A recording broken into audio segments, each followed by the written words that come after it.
நம்மளுடைய இருதயத்தில் மற்றவனை காயப்பட்டவங்களுக்கு, மற்றவன் நொறுங்கி போய் வந்திருக்கிறவனுக்கு, இருதயம் துடித்து கொண்டு இருக்கிறவனுக்கு உதவி செய்யும்படியாகவே உங்களையும் என்னையும் கர்த்தர் இந்த இடத்திலே அபிஷேகம் பண்ணினார். கைகளை தட்டி இந்த இயேசுவை மகிமைப்படுத்தி.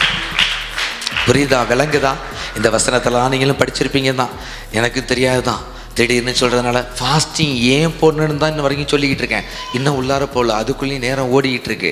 கர்த்தர் நல்லவர். புரியுதுங்களா? மூன்றாவது, இன்னும் கொஞ்சம் ஆண்டவர் கையை பிடிச்சு கொஞ்சோண்டு இழுக்கிறாரு. இது ரெண்டுக்காகவும் மாத்திரம் நீ ஃபாஸ்டிங் போடாத. யோவேலை பார்த்து ஆண்டவர் தன்னுடைய வேதனையை கதறுகிறார். இந்த தேசம் அழிந்து போகிற தேசமா இருக்கிறது மாத்திரமல்ல, என்னை அறிந்து கொண்ட ஜனங்கள் பின்மாற்றமாக இருக்கிறாங்க. என்னை ஏற்றுக்கொண்ட ஜனங்கள் வேதனைப்பட்டு ஓடிட்டு இருக்காங்க. என்னுடைய ஏற்றுக்கொண்ட ஜனங்கள் இந்த ஊழியத்தில் நிற்க முடியாதபடி சித்திரவதையை அனுபவிக்கிறாங்க.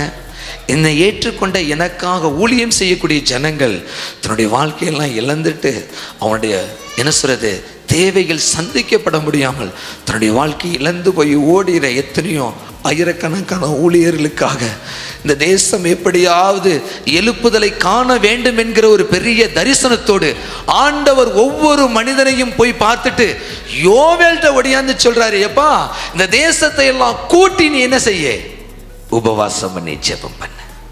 நான் சொல்றது புரியுதுங்களா?